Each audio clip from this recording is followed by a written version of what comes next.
हमारे पास एक समांतर चतुर्भुज यानी कि पैरेललोग्राम है और हमें यह सिद्ध करना है कि इसके विकर्ण यानी कि डायगोनल्स एक दूसरे को परस्पर समद्विभाजित करते हैं।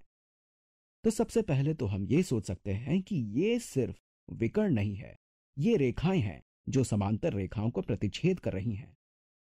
तो हम इन्हें त्रियक छेदी रेखाओं के रूप में भी देख सकते हैं।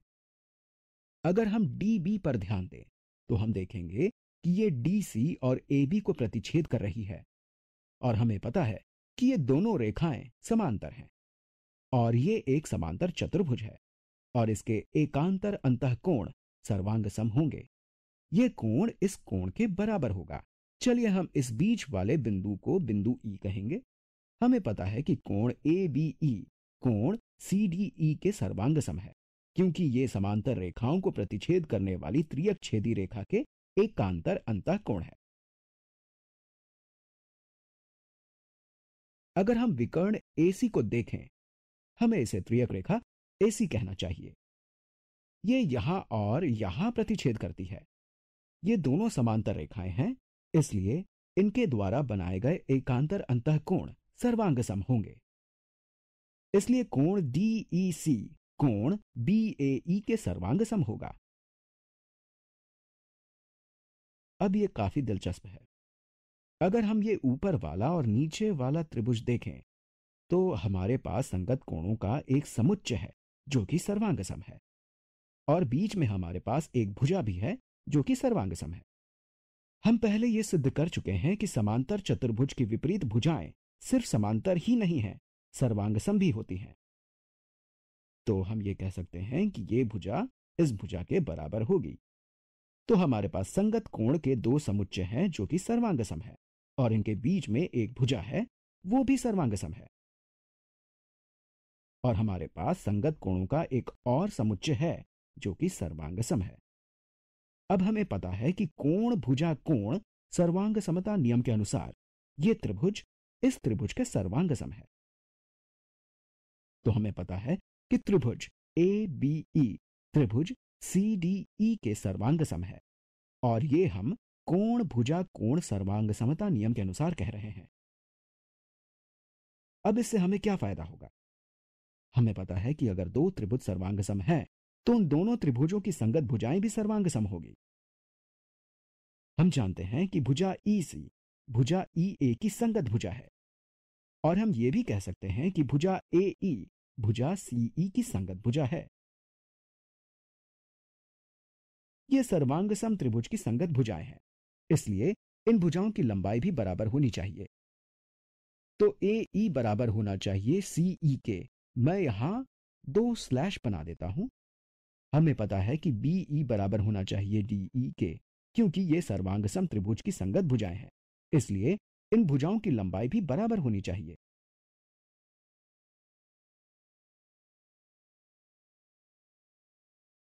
तो हमने ये सिद्ध कर दिया है कि विकर्ण DB AC को दो बराबर भागों में विभाजित कर रही है और AC DB को दो बराबर भागों में विभाजित कर रही है।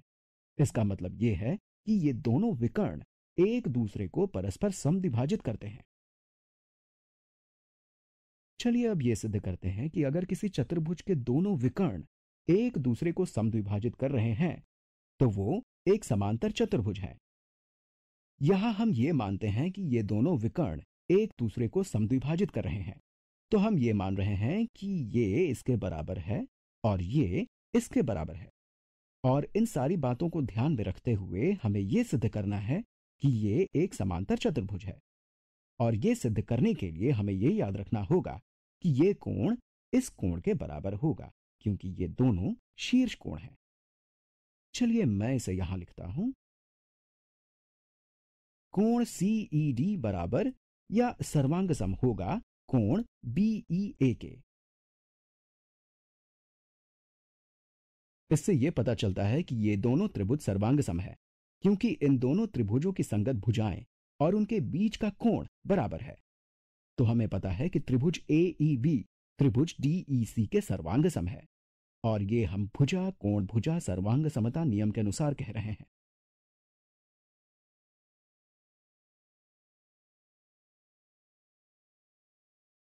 अब अगर हमें पता है कि दो त्रिभुज सर्वांगसम हैं, तो उनकी सारी संगत भुजाएं और कोण भी सर्वांगसम होंगे।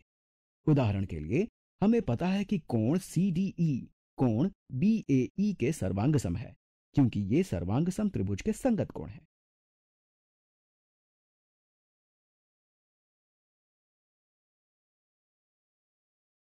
अब हमारे पास ये एक त्रियक है इन दोनों रेखाओं की, जो कि समांतर हो सकती है अगर इनके एकांतर अंतःकोण भी सर्वांगसम हों। और हम देख सकते हैं कि ये दोनों कोण एकांतर अंतःकोण हैं और सर्वांगसम भी हैं। तो AB और CD समांतर रेखाएं होनी चाहिए। AB और CD समांतर रेखाएं ही होनी चाहिए, क्योंकि समांतर रेखाओं के एकांतर अंतःकोण सर्वांगसम होते हैं।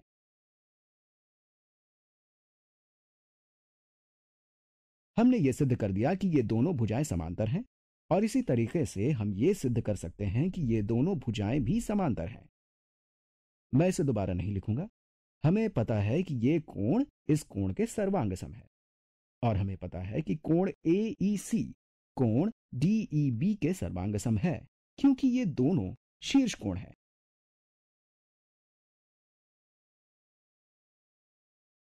और यहां भी यही कारण था कि ये शीर्ष कोण है। और अब हम देख सकते हैं कि त्रिभुज AEC त्रिभुज DEB के सर्वांगसम है, और ये हम भुजा कोण भुजा सर्वांग समता नियम के अनुसार कह रहे हैं। तो त्रिभुज AEC त्रिभुज DEB के सर्वांगसम है, भुजा कोण भुजा सर्वांग समता नियम के अनुसार। तो हमें पता है कि संगत कोण भी बराबर होनी चाहिए। उदाहरण के लिए हमें पता है कि कोण CAE कोण BDE के सर्वांगसम होना चाहिए। ये सर्वांगसम त्रिभुज के संगत कोण है। तो कोण CAE, इसे मैं नए रंग से लिखता हूं। कोण CAE कोण BDE के सर्वांगसम होना चाहिए। और अब हमारे पास एक तिर्यक छेदी रेखा है, एकांतर अंतःकोण भी सर्वांगसम है। तो दो रेखाएं जिन्हें तिर्यक छेदी रेखा प्रतिच्छेद कर रही हैं, वो समांतर होनी चाहिए। ये इसके समांतर होनी चाहिए। तो AC समांतर होनी चाहिए BD के एकांतर अंतःकोणों की वजह से। और हमने ये सिद्ध कर दिया है। हमने ये सिद्ध कर दिया है कि अगर विकर्ण एक दूसरे को परस्पर समद्विभाजित करते हैं, तो उस चतुर्भुज की सम्मुख भुजाएं समांतर होंगी, और ABCD एक समांतर चतुर्भुज होगा। चतुर्भुज